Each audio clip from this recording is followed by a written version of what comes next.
It is the beginning of the month. It is the first part of June. So, you know what that means? It means that we're going to talk about what happened in our local real estate market back in May, the full month of May. And then we're also going to touch back and I'm going to remind you what happened back in March and April so we can make some comparisons. And that's what we're going to talk about in today's video. So, stick around. If we haven't met yet, I'm Melanie VanBuskirk, and I'm glad that you're here with me today to talk about the local real estate market and what happened back in May. We had a total of 720 properties that were listed for sale in the month of May.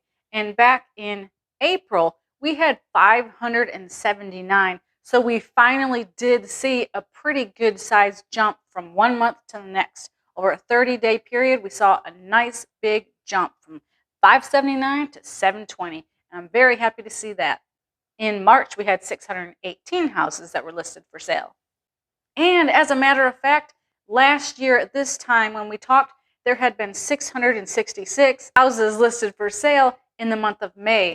So being where we are now at 720 and where we were just a year ago at 666 at the same time and having such a good year last year, I'm hopeful that this year is going to be a great year as well. We had 397 houses that got acceptable offers put on them and went to a pending status. And in the month of April, that number was 381, so a little bit of a jump, not much. And in March, the number was 460.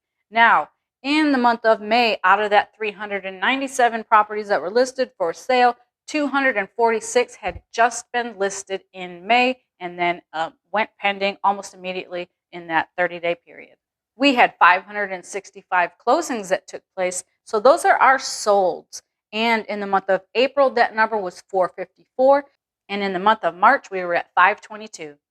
So we did see a little bit of an increase in closings from April to May.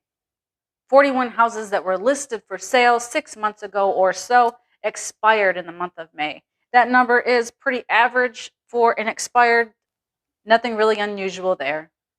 We had 70 houses that were either canceled or withdrawn from the market, meaning they were listed for sale, and for whatever reason, there could be a variety of reasons they were taken back off the market, either temporarily or permanently.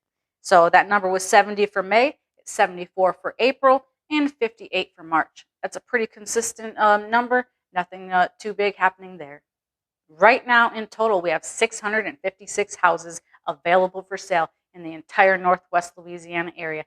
And that is actually a pretty good jump from the month before.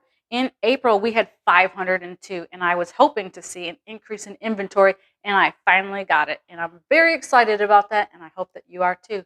A more balanced market is good for everyone. So let's talk about interest rates. And as a side note here, I just want to say that I'm pulling information from Wells Fargo, Rocket Mortgage, and Chase. And this is by no means an endorsement or a referral to them. It's not saying don't use them, but I'm not saying to use them. I'm simply just pulling these three for consistency. These are the ones that I've been continuing to pull.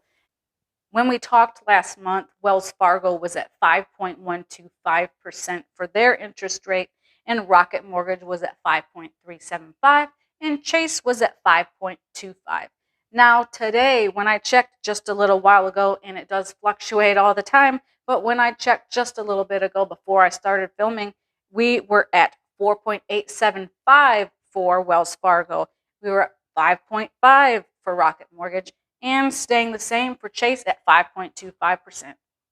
If you've enjoyed this video, be sure to subscribe to my channel so you don't miss any other upcoming videos. While you're here, check out some of my playlists. I have some made just for home buyers, some for home sellers, and of course, I also have home tours. All right, that's it for now. I'll see you on the next video. Bye.